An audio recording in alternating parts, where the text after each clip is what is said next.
Vote কৌশলী সংস্থা আইপ্যাকের কর্ণধার প্রতীক জৈনের অফিস ও তার বাড়িতে ইডি হানার প্রতিবাদে নৈহাটি শহর তৃণমূল কংগ্রেসের প্রতিবাদ মিছিল নৈহাটিতে। নৈহাটি অরবিন্দ রোডে বড়মার মন্দিরের সামনে থেকে শুরু করে এই মিছিল শেষ হয় নৈহাটি গৌরীপুর চৌমাথা মোড়ে।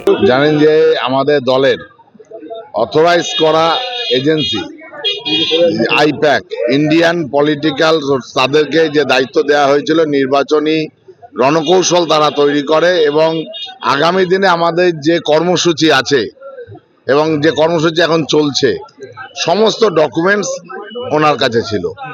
সেই জায়গায় ইডি আজকে সমস্ত ডকুমেন্টস হাতিয়ে নিয়ে এবং আগামী বিধানসভা নির্বাচনের যে সম্ভাব্য প্রার্থী তালিকাও ছিল সেগুলোকে চুরি করতে এসেছিল। এর প্রতিবাদে আজকের এই আমাদের প্রতিবাদ মিছিল, যে কেন দলের তথ্য ইডি এইভাবে চুরি করে নিয়ে যাবে।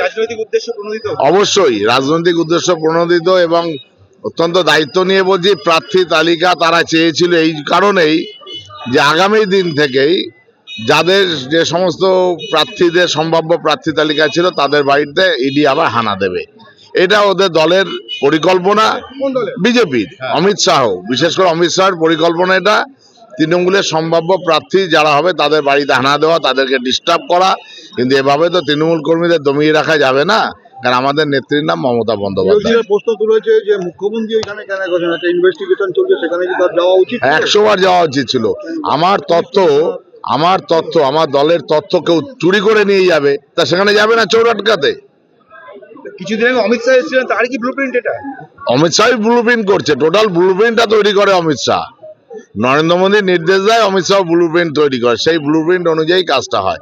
আমার দলের সমস্ত তথ্য, আগামী দিনের কর্মসূচি যা যা হবে সমস্ত ডকুমেন্টস ওখানে থাকে, সেইগুলোকে চুরি করে নিয়ে যাওয়া যায়। এগুলো নিয়ে বিজেপি পার্টি অফিসকে দিয়ে দেওয়া, যে তৃণমূলের আগামী দিনের এই পরিকল্পনা, সেটা বিজেপির হাতে তুলে দেওয়া, এটাই হচ্ছে মূল উদ্দেশ্য। প্রতিভা এই যে এই ধরনের অনৈতিক কাজ, যে হঠাৎ করে এসে যেখানে দলের কাজ চলে সেইখানটাতে এসে দলের ডকুমেন্টস নিয়ে যাওয়ার বিরুদ্ধে আমাদের প্রতিবাদ।